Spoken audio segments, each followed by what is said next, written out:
Shalom, shalom, meus irmãos. Vamos a mais uma leitura da palavra. Vamos ler agora Romanos capítulo 11. Vamos lá? Então eu pergunto: será que Deus rejeitou o seu povo? De modo nenhum, porque eu também sou israelita, da descendência de Abraão, da tribo de Benjamim. Deus não rejeitou o seu povo, a quem de antemão conheceu. Ou vocês não sabem que a Escritura diz a respeito de Elias, como pediu com insistência diante de Deus contra Israel, dizendo: Senhor, mataram os teus profetas, derrubaram os teus altares. Sou o único que sobrou, e procuram tirar minha vida. Mas qual foi a resposta divina? Foi esta: reservei para mim 7.000 homens que não dobraram os joelhos diante de Baal. Assim também nos dias de hoje sobrevive um remanescente segundo a eleição da graça. E se é pela graça, já não é mais pelas obras. Do contrário, a graça não é graça. Que diremos então? O que Israel buscava, isso não alcançou, mas a eleição conseguiu isso. Os demais foram endurecidos, como está escrito. Deus lhe deu um espírito de profundo sono, olhos para não ver e ouvidos para não ouvir, até o dia de hoje. E Davi disse: que a mesa deles se transforme em laço e armadilha, em tropeço e punição, que os olhos deles se escureçam, para que não vejam e fiquem para sempre encurvadas as suas costas. Então eu pergunto: será que eles tropeçaram para que caíssem? De modo nenhum, mas pela transgressão deles a salvação chegou aos gentios, para fazer com que os judeus ficassem com ciúmes. Ora, se a transgressão deles resultou em riqueza para o mundo, e a diminuição deles resultou em riqueza para os gentios, quanto mais a plenitude deles. Dirijo-me a vocês que são gentios, visto que eu sou apóstolo dos gentios.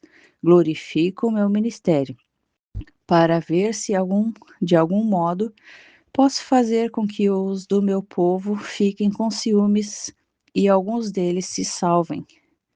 Porque se o fato de eles terem sido rejeitados trouxe reconciliação ao mundo, que será o seu restabelecimento, senão a vida entre os mortos?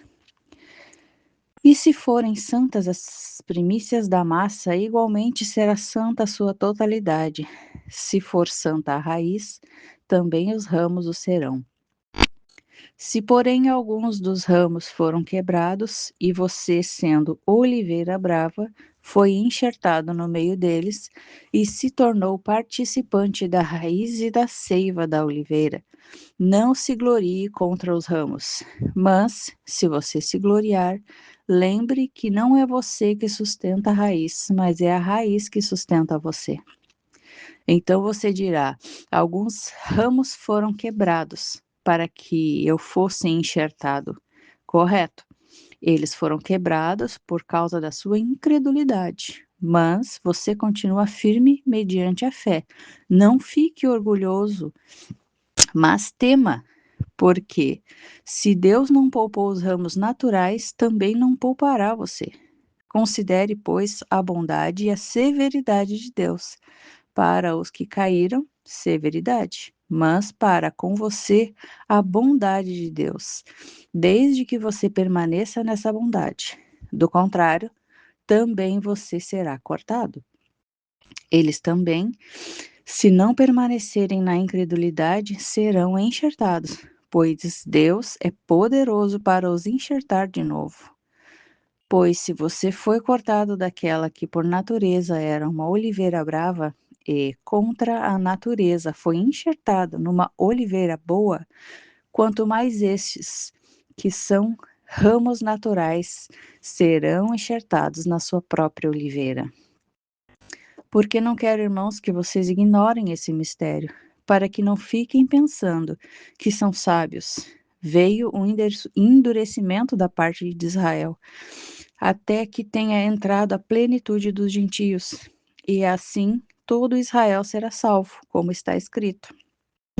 O libertador virá de Sião e afastará de Jacó as impiedades. Essa é a minha aliança com eles, quando eu tirar os seus pecados. Quanto ao evangelho, eles são inimigos por causa de vocês. Mas quanto à eleição, amados por causa dos patriarcas, porque os dons e a vocação de Deus são irrevogáveis, porque assim como no passado vocês foram desobedientes a Deus, mas agora alcançaram a misericórdia à vista da desobediência deles. Assim também estes agora foram desobedientes, para que também eles alcancem misericórdia, à vista da que foi concedida a vocês. Porque Deus encerrou todos na obediência. Deus encerrou todos na desobediência, a fim de mostrar a sua misericórdia a todos. Ó profundidade da riqueza, tanto da sabedoria como do conhecimento de Deus! Quão inexplicáveis são os seus juízos, e quão insondáveis são os seus caminhos! Pois quem conheceu a mente do Senhor? Ou quem foi o seu conselheiro? Ou quem primeiro deu alguma coisa a Deus, para que isso lhe seja restituído? Porque dele e por meio dele e para ele são todas as coisas, e a ele seja a glória para sempre. Amém. Aleluia. Glória a Deus.